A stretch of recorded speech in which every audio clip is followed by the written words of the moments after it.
First of all, Ukraine matters in terms of what's going on in Ukraine itself.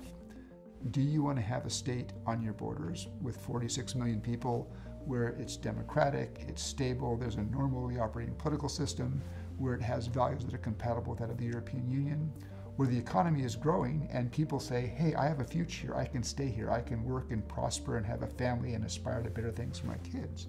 And I think that's the kind of Ukraine that Europe ought to want to have. I think it's important to understand what Ukrainians want. First of all, I mean, you have a country that is embracing European values. That should be welcome in Europe.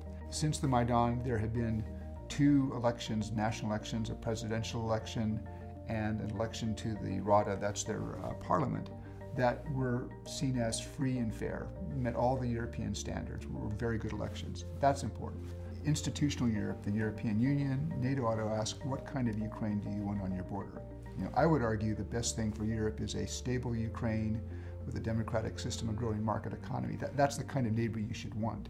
And the goal of supporting Ukraine is basically to allow Ukraine to reach a settlement in eastern Ukraine, but hopefully help Ukraine financially and through courses of supporting reforming Ukraine to get Ukraine to become that kind of stable market economy, embracing European values, the kind of country that Europe should want as a neighbor.